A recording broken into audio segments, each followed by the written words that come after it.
अस्सलाम वालेकुम, मैं हूं रज़ा मेकियान। आप देख रहे हैं IR की न्यूज। आइए जानते हैं आज की कुछ अहम अपडेट सदीक जान साहब से। पाकिस्तान को नंगी और गंदी स्पोर्ट थी अमेरिका की, अब वो उस तरह से शायद ना रहे क्योंकि मोदी के साथ ट्रंप की सुलह हो गई है। फिर इसी तरह से TLP को बिल्कुल क्रश कर दिया गया था, उनका सोशल मीडिया दोबारा बहुत एक्टिव हो गया है, वो एक इनके लिए चैलेंज बना हुआ है। तो यूके के अंदर कुछ डेवलपमेंट्स हो रही हैं और यूके के साथ भी कोई तल्लुकात उतने आइडियल नहीं है। तो ये सारी चीज़ें हैं और ओवरऑल पाकिस्तान में हर तबका हर शोबा इस वक्त बहुत ही ज़्यादा शदीद गम गुस्से में है, नफरत है, लोगों के लिए मुश्किलात हैं, लोग खुदकुशियों पर मजबूर हैं। और हालात ये हैं कि सर्दियों में, शदीद सर्दी में 12-12, 14-14 घंटे की लोड शेडिंग हो रही है। अखबार में खबर लगी कि इनके पास फर्नेस ऑयल मंगवाने के पैसे नहीं हैं, जिस वजह से यह लोड शेडिंग करके और गुजारा कर रहे हैं। तो ये सारी इनके लिए चैलेंजेस हैं।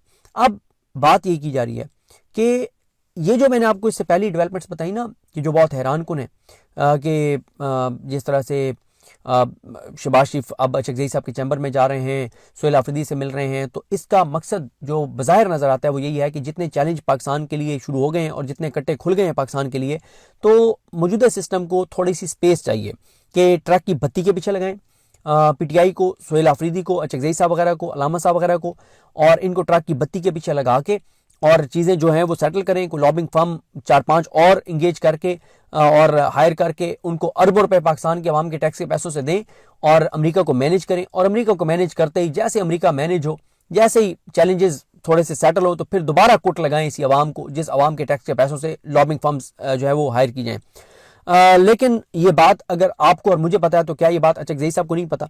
क्या ये बात सोहेल आफरीदी साहब को नहीं पता? क्या ये बात अल्लामा राजा नासिर अब्बास साहब को नहीं पता? उनको भी पता है।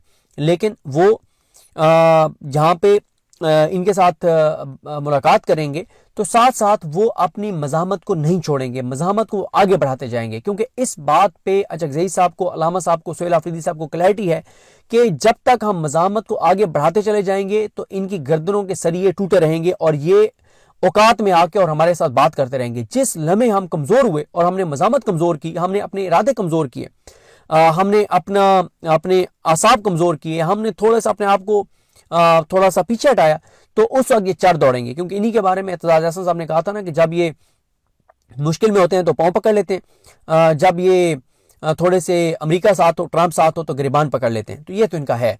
तो इसलिए बड़ी क्लैरिटी है इस चीज़ के ऊपर कि हमने मज़ामत को बढ़ाते चले जाने। वो वही जो मरीम नवाज़ ने भी कहा था कि मज़ामत होगी तो मफामत होगी। देखें, मैं आपको एक चीज़ बता चुका हूँ कि इमरान खान भी बार बार बातचीत की बात करते रहे हैं और अब भी उन्होंने बातचीत का इख्तियार महमूद चकजई साहब को दिया हुआ है। वो यही है कि अल्टीमेटली होनी तो बातचीत है, और बातचीत किस चीज़ के ऊपर होनी है? बातचीत डील नहीं, डील और बातचीत में फ़र्क है। बातचीत ये है कि निज़ाम को ये कहा जाए कि आपने पिछले 4 साल में तजर्बात करके देख लिए, आपने 8 फरवरी को आवाम का मैंडेट चोरी करके देख लिया, आपने हर तरह का जुल्म, जबर, बर्बरियत, फस्तायत, यजीदियत करके देख ली।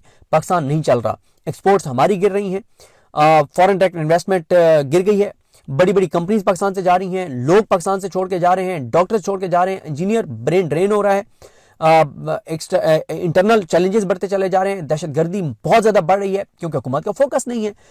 रीजनल हालात आप देख लें, अफगानिस्तान के बॉर्डर के ऊपर इनसिक्योरिटी बढ़ती चली जा रही है, भारत का बॉर्डर इनसिक्योर है, ईरान और अमेरिका के दरमियान जो चीज़ें चल रही हैं वो भी एक बड़ा, एक पाकिस्तान उसमें बराह रास्त मुतासर होगा, खुदा न खास्ता अगर चीज़ें ख़राब होती हैं।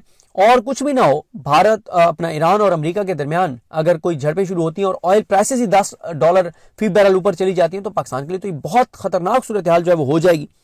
क्योंकि इस वक्त हमारी हालत ये है कि $2 अरब हम अभी तक UAE की मिन्नतें कर रहे हैं कि रोल ओवर दे दें ताकि हमें ना देने पड़े। क्योंकि मैं कल ट्वीट पढ़ रहा था उनका, मोहम्मद जुबैर साहब का, वो ये बता रहे थे कि $16 अरब जो हमारे रिजर्व हैं इस वक्त, उनमें से $12 अरब जो हैं वो 2 ममालिक हैं, सिर्फ $4 अरब के हमारे रिजर्व हैं अपने। तो वो भी एक चैलेंज है, वो भी एक सूरत हाल है।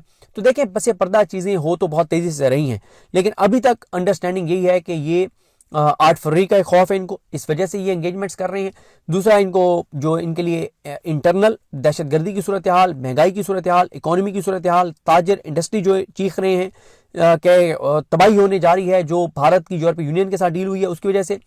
तो ये जो एक्सटर्नल, इंटरनेशनल, इन तमाम चीज़ों की वजह से ये बुरे तरीके से फंस गए हैं, इसलिए ये PTI को एंगेज कर रहे हैं और थोड़ी सी इंटरनेशनली दिखाना चाह रहे हैं कि नहीं जी हमारे यहाँ देखें ना कि एंगेजमेंट शुरू हो गई है, वज़ीर-ए-आज़म और सुहेल आफरीदी मिले हैं, वज़ीर-ए-आज़म और अचकज़ई मिल रहे हैं। लेकिन मैंने आपको बताया कि इस चीज़ की क्लैरिटी है सुहेल आफरीदी, अलामा साहब, अचकज़ई साहब को कि ये हमने इनकी किसी बात में नहीं आना। हाँ, बातचीत हम करेंगे इनके साथ, लेकिन हम साथ दबाव भी बढ़ाते चले जाएंगे ताकि ये बातचीत जब हो रही हो तो इधर इन्हें पता हो कि भाई इधर हम बातचीत कर रहे हैं, अगर बातचीत में बात ना बनी तो ये बड़ी एक कॉल और बड़ी मज़ामत की तैयारियां तो इनकी जारी हैं।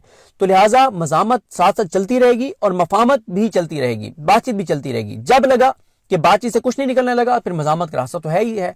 और मैंने आपको इससे पहली वीडियो में बता चुका हूँ कि मोमेंटम को आगे ये बढ़ाते चले जाएंगे, चीज़ें करते चले जाएंगे। पाकिस्तान को नंगी और गंदी स्पोर्ट थी अमेरिका की, अब वो उस तरह से शायद ना रहे क्योंकि मोदी के साथ ट्रंप की सुलह हो गई है। फिर इसी तरह से टीएलपी को बिल्कुल क्रश कर दिया गया था, उनका सोशल मीडिया दोबारा बहुत एक्टिव हो गया है, वो एक इनके लिए चैलेंज बना हुआ है। तो यूके के अंदर कुछ डेवलपमेंट्स हो रही हैं और यूके के साथ भी कोई तल्लुकात उतने आइडियल नहीं है। तो ये सारी चीज़ें हैं और ओवरऑल पाकिस्तान में हर तबका, हर शोबा इस वक्त बहुत ही ज़्यादा शदीद गम गुस्से में है, नफरत है, लोगों के लिए मुश्किलात हैं, लोग खुदकुशियों पर मजबूर हैं। और हालात ये हैं कि सर्दियों में, शदीद सर्दी में 12-12, 14-14 घंटे की लोड शेडिंग हो रही है। अखबार में खबर लगी कि इनके पास फर्नेस ऑयल मंगवाने के पैसे नहीं हैं, जिस वजह से यह लोड शेडिंग करके और गुजारा कर रहे हैं। तो ये सारी इनके लिए चैलेंजेस हैं। अब बात ये की जा रही है कि ये जो मैंने आपको इससे पहली डेवलपमेंट्स बताई ना कि जो बहुत हैरान कुन है कि जिस तरह से शहबाज शरीफ अब अचकज़ई साहब के चैम्बर में जा रहे हैं, सुहेल आफरीदी से मिल रहे हैं, तो इसका मकसद जो बज़ाहिर नज़र आता है वो यही है कि जितने चैलेंज पाकिस्तान के लिए शुरू हो गए हैं और जितने कट्टे खुल गए हैं पाकिस्तान के लिए, तो मौजूदा सिस्टम को थोड़ी सी स्पेस चाहिए कि ट्रक की बत्ती के पीछे लगाएं पीटीआई को, सुहेल आफरीदी को, अचकज़ई साहब वगैरह को, अलामा साहब वगैरह को, और इनको ट्रक की बत्ती के पीछे लगा के और चीज़ें जो हैं वो सेटल करें। कोई लॉबिंग फर्म 4-5 और इंगेज करके और हायर करके उनको अरबों रुपए पाकिस्तान के अवाम के टैक्स के पैसों से दें और अमेरिका को मैनेज करें। और अमेरिका को मैनेज करते ही जैसे अमेरिका मैनेज हो, जैसे ही चैलेंजेस थोड़े से सेटल हो, तो फिर दोबारा कुट लगाएं इसी अवाम को, जिस अवाम के टैक्स के पैसों से लॉबिंग फर्म्स जो है वो हायर की जाएँ। लेकिन ये बात अगर आपको और मुझे पता है तो क्या ये बात अचकज़ई साहब को नहीं पता? क्या ये बात सुहेल आफरीदी साहब को नहीं पता? क्या ये बात अल्लामा राजा नासिर अब्बास साहब को नहीं पता? उनको भी पता है। लेकिन वो जहाँ पे इनके साथ मुलाकात करेंगे तो साथ साथ वो अपनी मज़ामत को नहीं छोड़ेंगे, मज़ामत को आगे बढ़ाते जाएंगे, क्योंकि इस बात पे अचकज़ई साहब को, अलामा साहब को, सुहेल आफरीदी साहब को क्लैरिटी है कि जब तक हम मज़ामत को आगे बढ़ाते चले जाएंगे तो इनकी गर्दनों के सरिये टूटे रहेंगे और ये औकात में आके और हमारे साथ बात करते रहेंगे। जिस लम्हे हम कमज़ोर हुए और हमने मज़ामत कमज़ोर की, हमने अपने इरादे कमज़ोर किए, हमने अपने आसाब कमज़ोर किए, हमने थोड़ा सा अपने आप को थोड़ा सा पीछे हटाया, तो उस वक्त ये चढ़ दौड़ेंगे। क्योंकि इन्हीं के बारे में एतजाज हसन साहब ने कहा था ना कि जब ये मुश्किल में होते हैं तो पाँव पकड़ लेते हैं, जब ये थोड़े से अमेरिका साथ हो, ट्रंप साथ हो तो गिरबान पकड़ लेते हैं। तो ये तो इनका है।